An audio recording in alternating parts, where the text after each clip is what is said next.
প্রেগনেন্সিতে যারা কিছু খেতে পারেন না বা পুষ্টিতে ভোগেন তাদের জন্য বেস্ট খাবার হচ্ছে পুডিং। এখানে দুধ, ডিম সবই আছে। এটা খেলে আর অন্য কোনো পুষ্টির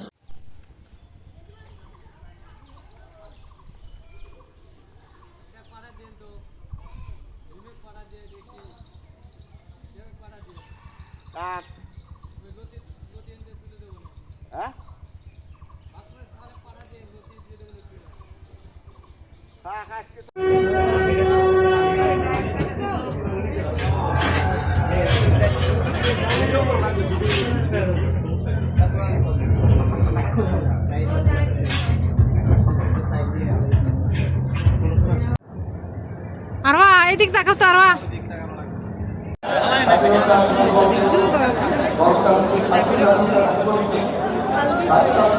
ওদিক গেছিল ওই যে ঢাকা থেকে মার্কেট করে সব কিছু নিয়ে আরও গেলাম, বিভিন্ন ড্রেস কিনলাম। তারপরে এই যে নদী পার হয়ে বাড়ি যাচ্ছি। নদী দিয়ে গেলে কাছে হয়, সময় কম লাগে, জ্যামের কোনো প্যারা নেই। আর যদি মেইন রাস্তা দিয়ে যাওয়া হয় তাহলে অনেক জ্যাম থাকে, অনেক টাইম লাগে, খুব বোরিং লাগে। প্লাস এখন তো অনেক গরম ছিল। কি সুন্দর বই জেসমিন।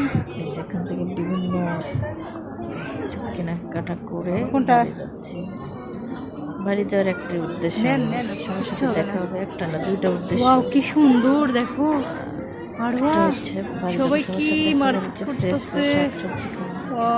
শহরে আসলে আমরা ফ্রেশ শাকসবজি পাই না, চাষের শাকসবজি, কিন্তু বাড়িতে কি সুন্দর আর সবজির গাছপালা থাকে, যেগুলো বেগুন, শাক টাক এগুলো মোটামুটি সবই একদম ফ্রেশ, কোনো সার বীজ দেওয়া নাই। যাই হোক, সব শেষে আমরা হচ্ছে মার্কেট করে ঢাকা ছাড়বো। আজকে রাতে, গত রাতে মার্কেট করছে, আজকে যাবো। যেদিন মার্কেট করছে তার পরের দিন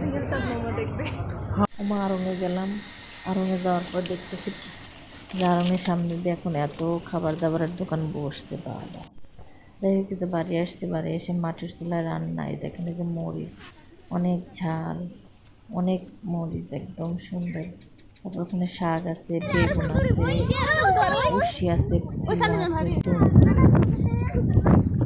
বিভিন্ন ধরনের শাক, পুঁই শাক, লাল শাক, সবুজ শাক, ডাঁটা শাক, এগুলো আসলে খাইতে মজা অন্যরকম। পূর্ববর্তী গ্রামে গেলে না মাংস খাওয়া হয়, প্লাস এগুলো খাওয়া হয়, বোর ফিল হয় না। কিন্তু শহরে থাকলে শুধু মাংস খাওয়া হয়, খাইতে খাইতে আর ধনার ভালো লাগে না। যাই হোক, আল্লাহ হাফেজ।